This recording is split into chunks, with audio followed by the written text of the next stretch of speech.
Hi, welcome to Get Simplifized. I'm Vanessa Hayes. Today I'm going to share with you 3 fundamentals of organizing: grouping like items together, creating zones, and using containers. And I'm going to show you how I use those fundamentals here in my pantry. So let's talk about the first item, grouping like items together. Now the reason why you want to group like items together is so that you can easily find and search for the things that you need quickly and easily. And some common groups of like items that you'll find in a pantry are things like snacks, cereal and breakfast items, condiments, canned goods, pastas, and so on.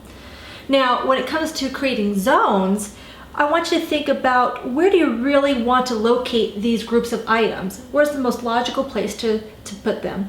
And I want you to think of things like prime real estate. And prime real estate to me is what's within arm's reach. So those items that you want to group within arm's reach are the items that you use on a daily basis, that you use frequently. And for us, that's cereal items, some pasta and snack items. Now, when it comes to your less frequently used items, let's create a zone up top for things like, for me and my family, things like decorative dishes, vases, out of season, dishes that we don't use, or appliances. Those are the ones that you're going to want to put up high, out of the way, because you don't need access to them every day. And when you do need access to them, I highly recommend having a step stool. I have a folding step stool here tucked away in my pantry to make it easy when I do need to access those items. So let's talk about containers. Now, before I redesigned my pantry with this nice Alpha system that has adjustable shelves, these adjustable shelf dividers and the pull-out drawers, I used to have those standard wire shelves. But I was able to keep my pantry organized by using containers to help me establish zones and to keep my like items together. Now, many of those containers that I used in the old pantry, I'm still using today. Things like these metal bins to help me create a cooking zone or baking zone, the cereal containers for my breakfast zone. I've got these airtight containers and these open jars for like my snack zone. Now, I also use some of those old containers in the drawers, which I'm going to show you in just a moment. And I love these drawers, and I love that I have these adjustable shelf dividers, but you can do the same thing in your pantry. Just think about using things like open bins and baskets or plastic tubs to kind of store different snack items for your kids to easily have access to.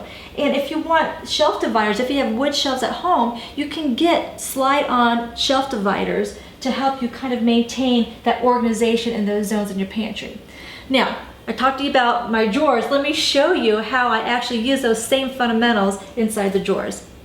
Now, the drawers are set up in zones too, with like items together. For example, I keep my food storage supplies in the top 3 drawers here. I've got Ziplocs, foils and wraps, and my lunch making containers here.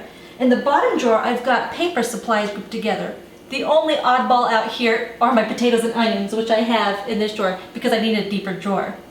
Now, I talk about containers, and let me show you how I use containers within containers in these drawers. For example, here, I've got my Ziplocs all pulled out of the boxes because I like to be able to see how much I have left. I like to have open bins. And so, for example, here I've got my snack size Ziplocs. I've also got quart size and gallon size Ziplocs. It just makes it easier for you to grab the items that you need, and then you know when you need to get stocked up on more. So I also use containers for my potatoes and onions. As you see here, I've got these tin containers that help separate the 2 different items in there. Now, the center drawers are set up the same way. I've got my pasta and noodles up top. I've got beans and rice here in this drawer. I've got pancake cereals and other breakfast items in the center drawer. At the bottom, I have snacks for my little one to have easy access to. And then I've got another oddball drawer. This one here, I have some different types of peanut butters and other butters here, but in the back, I've got an extra stash of plastic bags. So I also use containers in these drawers, just like on the other side. These containers here help me to separate the different types of snacks I have. Now, what's interesting about these is that these were the containers that I used to use on my old pantry, where I just had open wire shelves and I didn't have the drawers. So that just goes to show that you can use containers on the open shelf just like you would with the drawers. So there you have it, 3 fundamentals of organizing: grouping like items together, creating zones, and using containers to help you organize your space. Now, I hope these tips have been helpful for you. For more tips on how to simplify and organize your life, visit us at getsimplifized.com. Thanks for joining me today.